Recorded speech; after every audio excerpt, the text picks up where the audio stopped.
Hey guys, and welcome to another episode of the Pagnotta Take on Sports. Last week I wasn't able to upload a video. I was having some technical difficulties, and I tried it a couple of times, and I actually wasn't able to get anything uploaded. So I'm sorry about that. But that means that we've got some interesting topics to talk about, and I have a little more. I'll try to get a little bit of a longer show in this week. But still, a whole lot has gone on in the sports world. Of course, we've had the NBA Finals start since my last show, and the NHL Stanley Cup Finals has started as well. I'll talk a little bit about those, and also we've had a no-hitter in Major League Baseball. I'll get into that. Tom Thibodeau was fired, and I'll talk about his replacement, Fred Hoiberg, and what that also means for Tom Thibodeau. And, of course, North Carolina, the Tar Heels, they had the allegations released to them and to the public of what programs were affected and with these upcoming allegations that were released, and also what the upcoming sanctions could possibly be, which programs they could possibly be against. And then, of course, we'll conclude the show with a couple of congratulations. And let's start with the NBA Finals. Well, we started out with three very interesting games. All three of the games have been extremely close. The first two went to overtime, and as an NBA fan, or even just a fan of sports in general, I don't think you could ask for a much better series than what we've seen so far. The Cavaliers do have a 2-1 lead in the series. Game 2 was an unbelievably crucial game for Cleveland to go in and win in the Oracle Center, which is something people don't normally do. I mean, it's pretty hard to walk in there and take games, especially the way the Cavaliers did, basically just finding a way to outplay them late in overtime. And, LeBron James is really showing early on in these finals that he is, he's the real deal. I still think he's behind Michael, but I think he's proven that he wants to win these finals. And to me, it seems like it's a different motivation for him than it has been when he was in Miami. I know, part of the reason, of course, has to be that it is in Cleveland, and, that is his hometown. There's pressure on him to win there. Coming back his first year, people thought, well, he might not be able to bring the title this year, but he's coming out, and I think he feels in his mind that he has to bring home this title in order for his comeback to be complete. I think it also means a little bit more to him due to the injuries that he's had to face. Even the first time when he went to the finals in Cleveland back in '09, it was a little bit different than what we've seen, this time. There weren't, these injury concerns. They just got outplayed in that series. Whereas in this series, we saw the injury in Game 1 to Kyrie Irving, which, looked severe on the court, but his press conference afterwards told a different story, basically saying that he didn't think it was anything severe, and then it comes out that he actually had a broken kneecap, and he's out for the rest of the series easily. He's out for about 6 months after having surgery on that knee. So, that's a huge loss for LeBron, because he did have 23 in Game 1, did Kyrie, and I kind of took the attention off of LeBron, whereas, in Game 2, the focus was solely on LeBron James, but, Cleveland was able to spread it around and get the ball out of LeBron James's hands. A couple of guys that, definitely stepped up. Of course, Matthew Dellavedova, definitely stepping into the role that Kyrie Irving has left open. And, I think more of the bigger defensive ability of Dellavedova, I think, has helped Cleveland a little bit more, rather than the fact that Dellavedova's a scorer. We saw in Game 2 and Game 3, his effort level. He's diving on the floor to make plays, and he may have overexerted himself a little bit. He actually was taken to the hospital after Game 3 and diagnosed with dehydration, similar to what LeBron had last year with the cramps.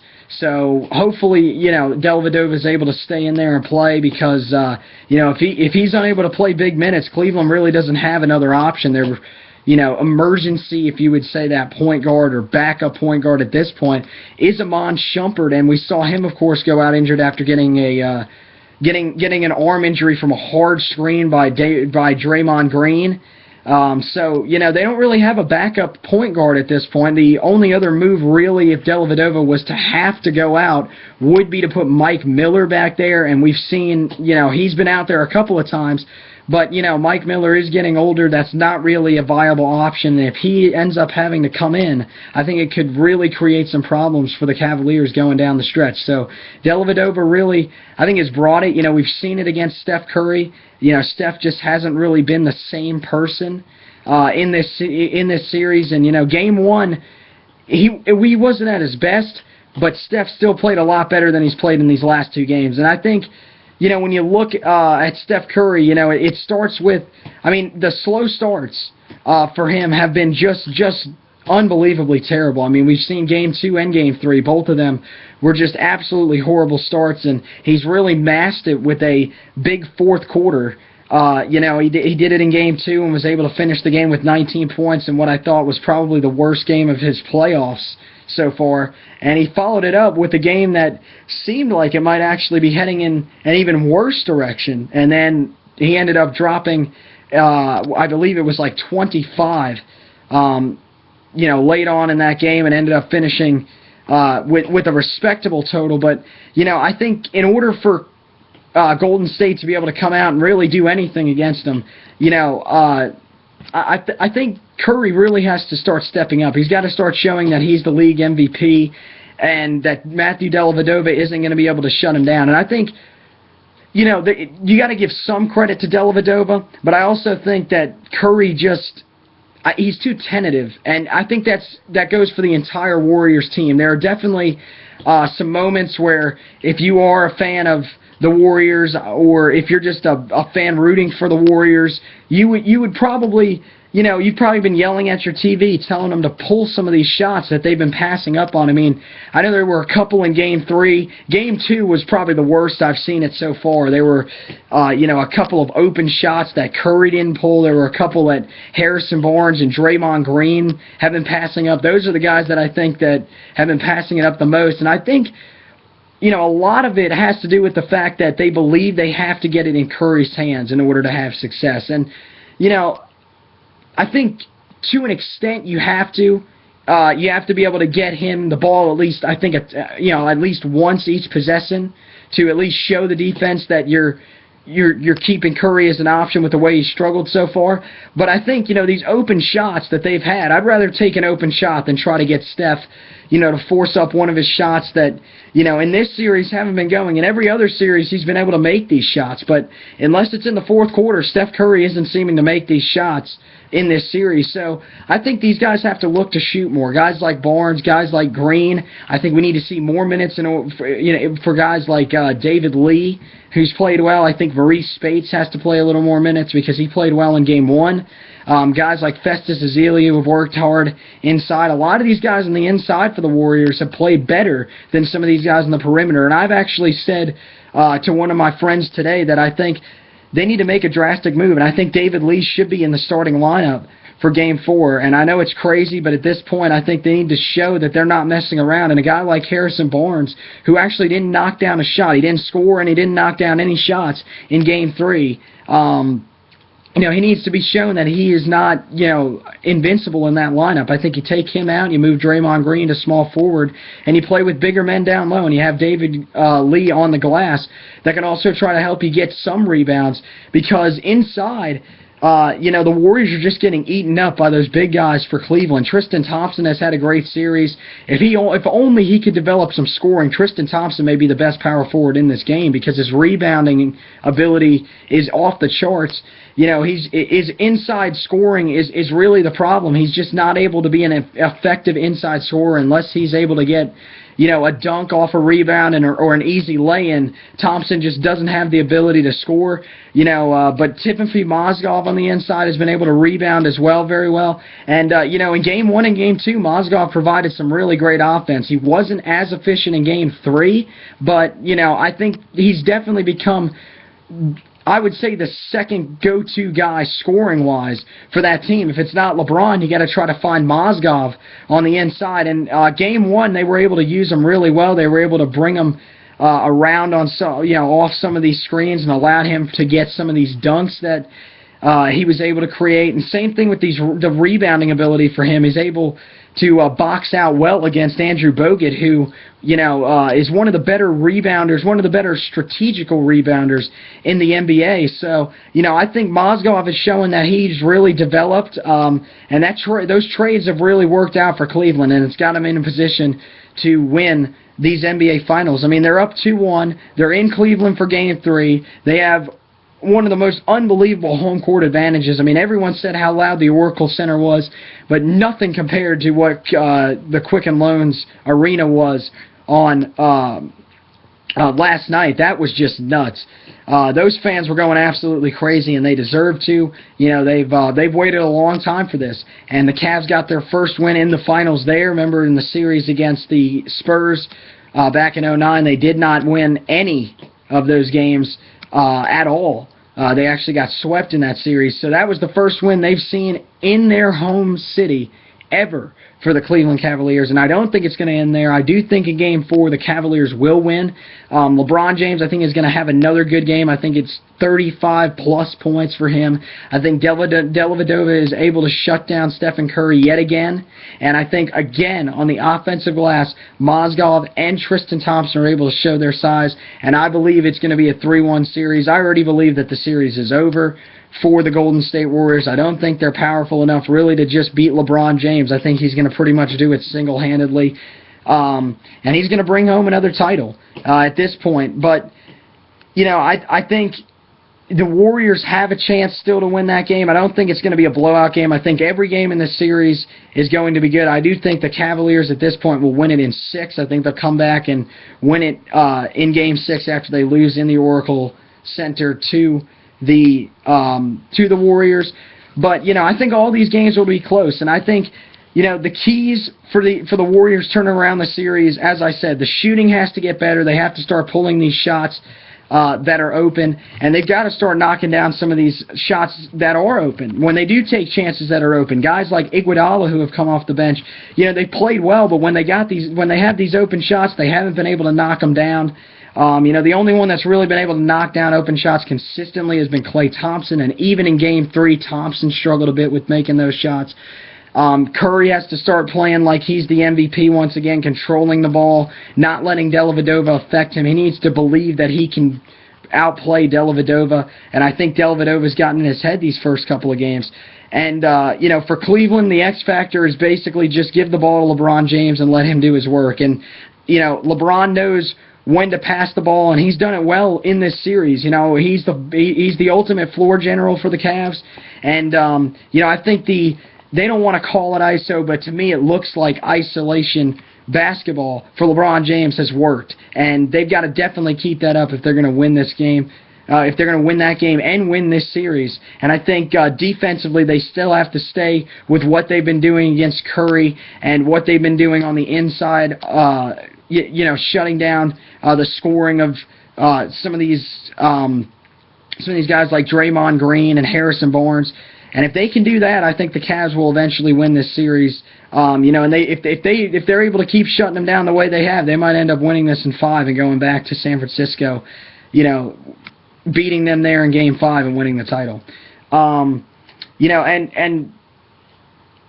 think these finals are huge, as I said, for LeBron, but I think also for David Blatt, who early in the season was supposedly on the hot seat at 19-20, and he's definitely got his team playing good basketball. I don't think Blatt's really the greatest coach. He's not really the most vocal coach, and most people have called him a pushover.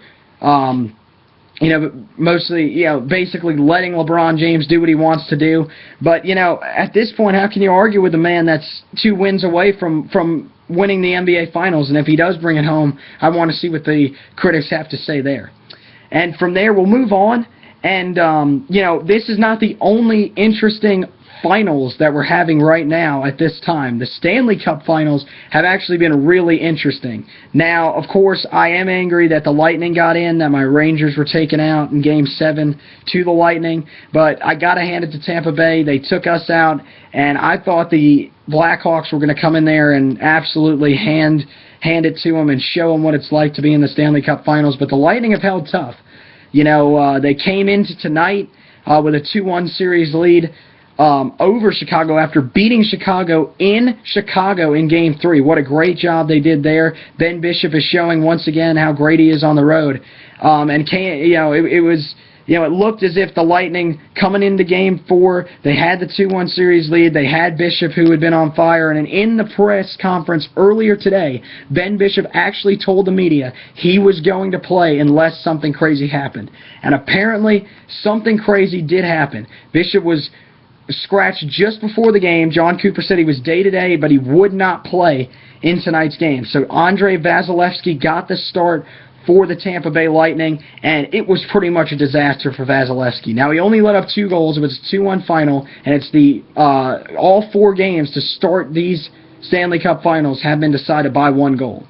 But Vasilevskiy didn't face a lot of shots. Once again, it seemed eerily similar to Game 7 of the Eastern Conference Finals for Chicago early on in the game. They couldn't get a whole lot of shots off on Vasilevskiy. They only had 14 shots on goal after 2 periods. And that, to me, is, to any hockey fan, they know that is an extremely low amount of shots on a goaltender, and especially against a guy that is untested.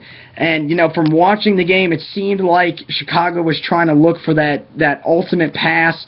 And, I think Tampa Bay really did play very well defensively on the back end. Their defensemen have played great in these playoffs. Guys like Hedman, guys like Matt Carl, Braden Coburn, who have played really well throughout the entire playoffs.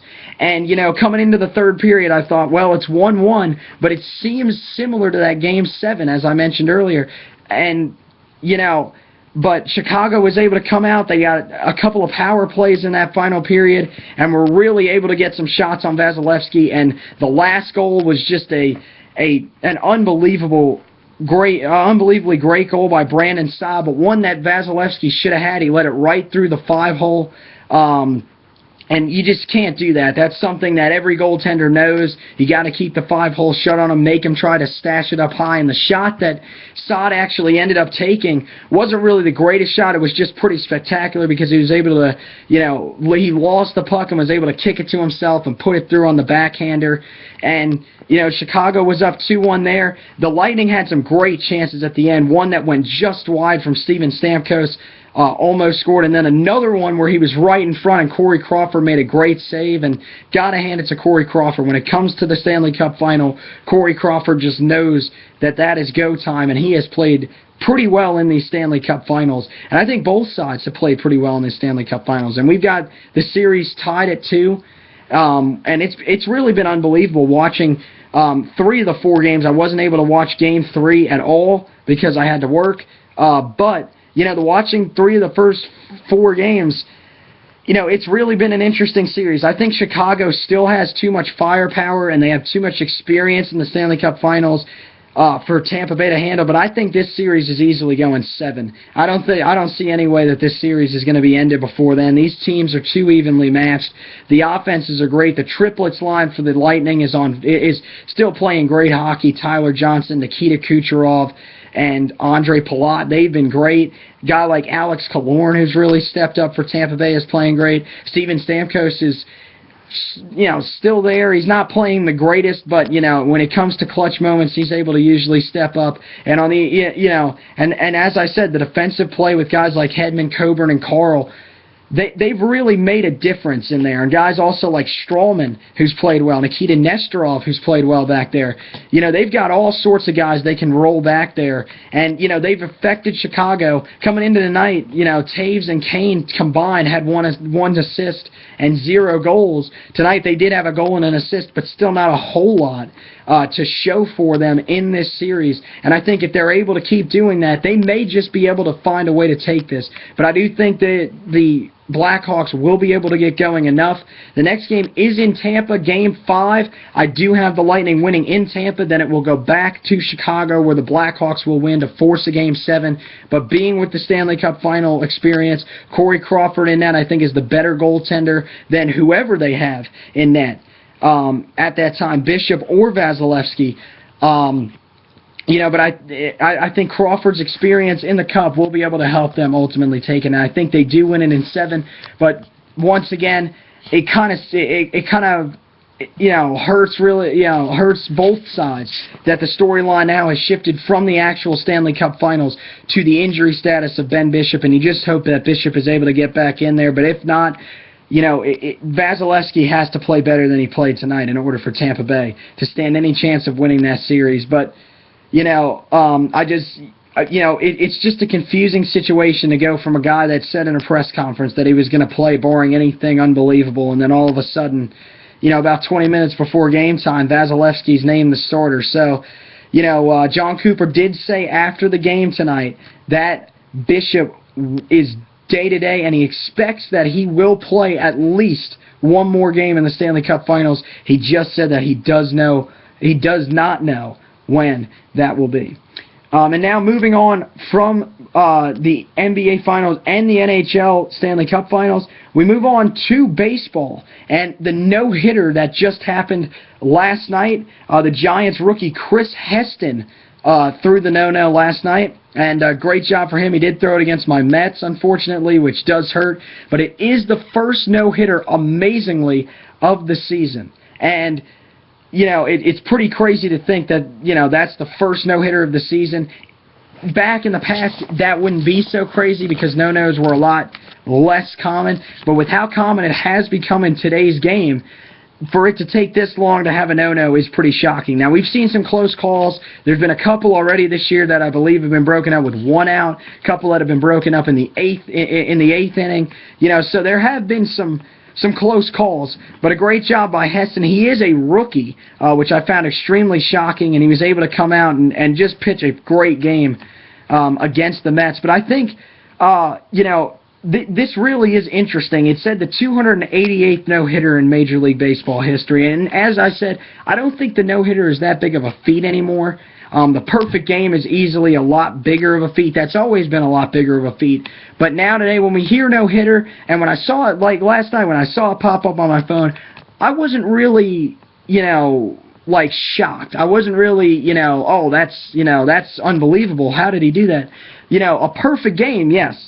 But a no-hitter, it's become so common in today's game that it's like, well, it's a no-hitter. It's something nice to see. It's like, oh, that's noteworthy, but it's not something that's spectacular anymore. But, got to hand it to the kid. He did a great job, and, hopefully he's able to continue it. I don't think he's going to be the last pitcher to throw a no-hitter this year by any means. I do think there will be a couple other ones, guys that would be candidates probably to throw it at this point. We have a couple of guys who have really been playing pretty good baseball at this point. Guys like Michael Walker from St. Louis might be a favorite to do it.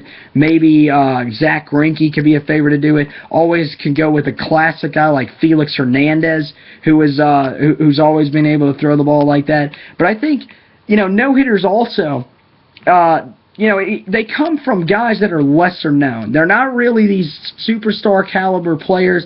I mean, if you told me to take a guess out of the people that could throw a no-hitter for the San Francisco Giants this year, the first name that would come to mind would easily be Madison Bumgarner. I would even say if you told me Chris Heston would throw a no-hitter, I would say you're pretty crazy. I would say there's a better chance Tim Lincecum throws a no-hitter. I'd probably say there was even a better chance Bruce Bochy threw a no-hitter. But,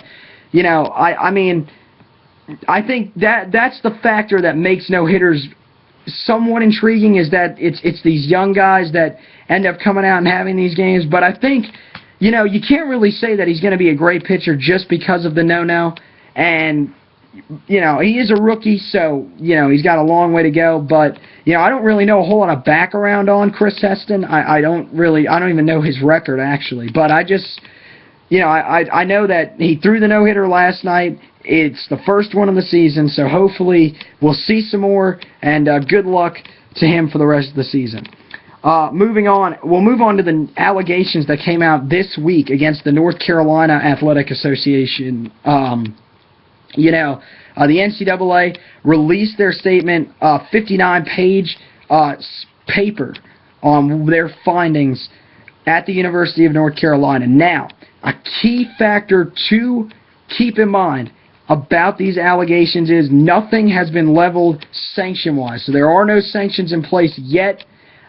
even following the release of this, it still may take years to get sanctions. I hope not. I hope we are able to find out that soon, so that the punishment can be levied, whatever it is, and we can just move on from this.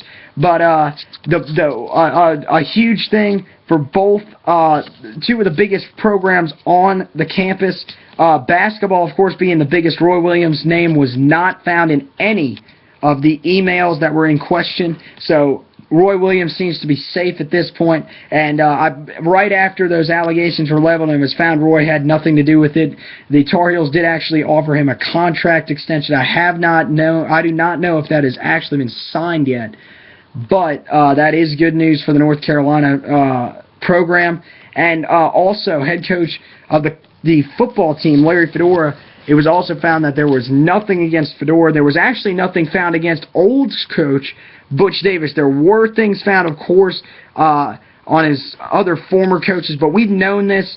It came out again in this same release. So I don't really know why it's coming out again. I do not think that the football program should be allowed to be punished again, and I do believe that if they are punished for this, I believe they should try to appeal and take it to the NCAA, saying that they have had punishment already levied against them for these crimes, and that will be double jeopardy. We saw that the team was kept from a bowl game just a couple of years ago. Actually, Larry Fedora's first season when they went 8-4. And I don't think it would be fair if more penalties get levied against them. Now, the programs that apparently have taken the worst hits, the biggest one, of course, being the women's basketball program. That program is in a lot of trouble. There are an unbelievable amount of emails that were involved with that, academic fraud involved in that grouping. So there's a lot that could be going on for the women's basketball program, which is a big blow for North Carolina. That's one of our more successful programs. I believe some of the other programs that may have been affected, they were some of the lower programs. I believe it was something like maybe track and field or something like that, maybe tennis. I don't know if lacrosse was on there. I don't think it was. Men's or women's lacrosse. I think maybe field hockey was one of the areas, but of course the most notable would be the women's basketball program. But as I said, sanctions have not been levied at this point. There are expected to be sanctions, which means that until that point we cannot officially say that North Carolina's basketball or football program will not have punishments against them. Now, with that being said, at this point, from what I've seen, I don't think there should be allegations. I don't think there will be allegations against the basketball program for sure. Against the football program, I don't think there should be, but I believe they probably will end up getting punishment on us. And I believe the punishment will probably end up coming down mid-season, so we won't really be able to argue it as much, or if we do, the appeal will take too long, and we'll have to sit out yet another postseason. Which is just heartbreaking for a group of players at North Carolina that I think are going to be pretty good this year. But hopefully this is the end of these investigations on campus. I know they've been on campus for 4 some odd years. I think maybe even a little more than that. So it's going to be good, hopefully, to get these people off of campus. They told us last time after we got punished that they would be off of campus. They came back. And now I'm hoping they're going to end up leaving the campus and just leaving us alone, letting us go on. We've made this a mistake, this academic problem, and we've moved on. Just if they're going to get punishments like Syracuse had, just let them come out and just let us move on. And another program that was actually affected today, I may talk about this down the line. It just depends on what we're able to find out. Texas has actually found problems within their own athletic association. So, maybe they could be the next team, next college that is having trouble. An investigation from the NCAA could be coming up with that. And it is believed that the football program may have some of these allegations against them. So there could be some punishment getting ready to come down in Texas. We'll just have to wait and find out for that. Moving back to the NBA, an interesting story. This was right after my show about 2 weeks ago, so it's been a while, but I do want to talk about this topic. Tom Thibodeau, the head coach of the Bulls, has been fired from Chicago, so he is gone.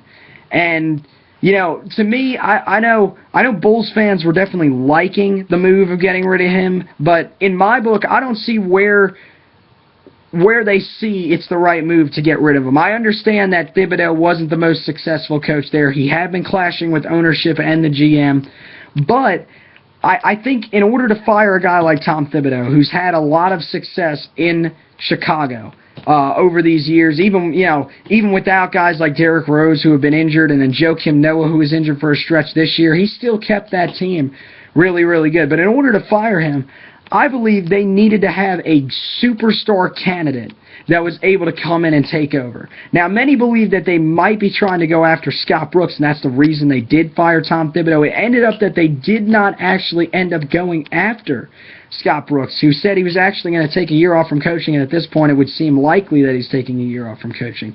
Instead, they went to the college ranks and took Fred Hoiberg. Now, there had been rumors that they had been looking at Hoiberg earlier, but this move comes a little bit later than most of the other coach firings and hirings, so Hoiberg's going to have a lot less time with this team than he was probably hoping. He was hoping that Thibodeau would be fired earlier, but once again, they made a run deep enough into the playoffs where they couldn't fire Thibodeau early enough for Hoiberg really to come in there like when any of the other coaches came in. So he's going to be a little bit behind. Now he's got to come in, try to get his game plan in place, try to get these players respect.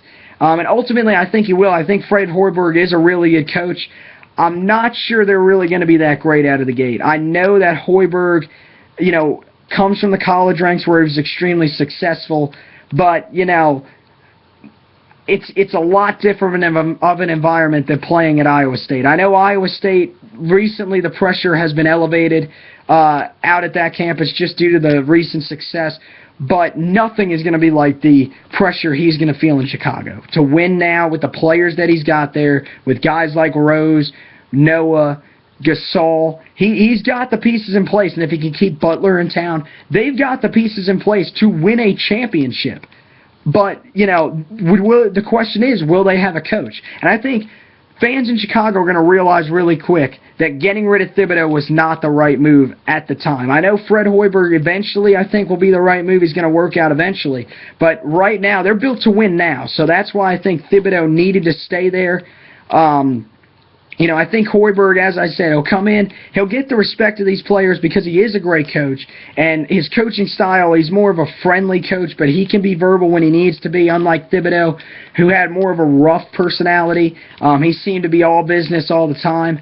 I think ultimately Hoiberg will be there for a couple of years, but it's been the same thing in Chicago for a long, long time. Coaches that are successful do not seem to stick around, and if Hoiberg is successful, I don't know how long he'll be there.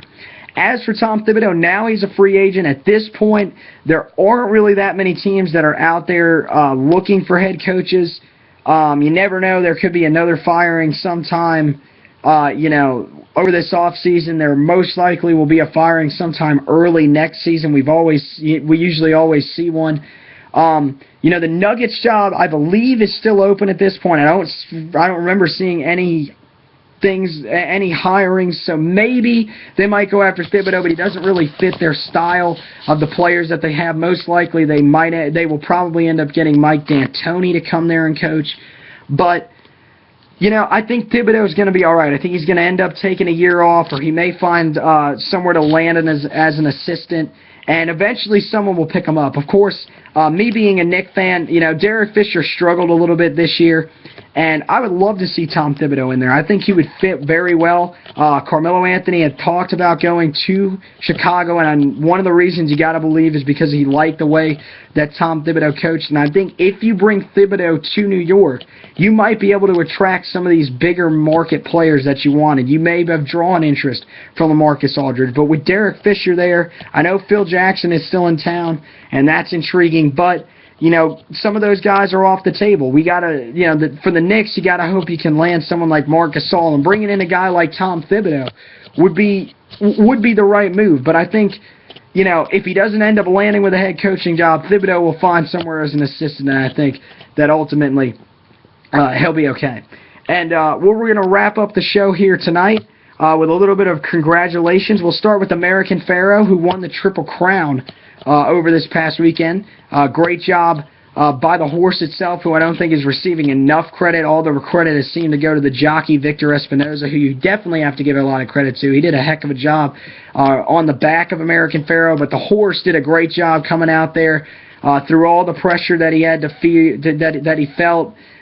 He had to have felt, gotta believe the horse itself was nervous with all the fans that were there. That place was absolutely packed in Belmont, and that place went absolutely nuts when he won the Triple Crown. So a great achievement, the first one in 37 years, and that drought is finally over. So congratulations to American Pharaoh, congratulations to Victor Espinoza, to Bob Baffert, the trainer, and to the owner. I don't know, I forget how to pronounce his name, so I'm not going to attempt to, but congratulations to them. Also over the weekend in the French Open, yes, that's right, Rafael Nadal was not in the French Open final, so everyone be shocked. I'm pretty sure even the clay there was a little bit shocked, because that man has absolutely controlled that place for years. It was only his second career loss there, and that came to Novak Djokovic, who got to the final and actually got beat. So the man that is getting the congratulations is Stan Wawrinka,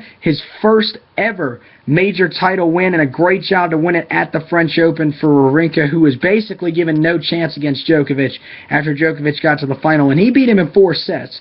Djokovic took the first, and from there, there was no looking back for Wawrinka. He really controlled that match, and a great job by the big Swiss tennis player, and good luck to him going down the stretch. He should be able to move up in the world rankings, and hopefully he's able to keep his run going. And tennis, I've noticed over these past couple of years, it's sort of getting like golf, where you do have the heavyweights that are up at the top, but you can't really predict who's going to win these majors anymore. It's not set in stone that one of the top 3, or what used to be the top 3, in Djokovic, Nadal, or Federer, are going to win these major titles. We're starting to see some of these other guys get in there, and you never know. Some of these guys can move up and maybe become the new leaders at the top of the world, but definitely Djokovic is still at the top. But congratulations once again to Stan Wawrinka. And also, my last congratulations goes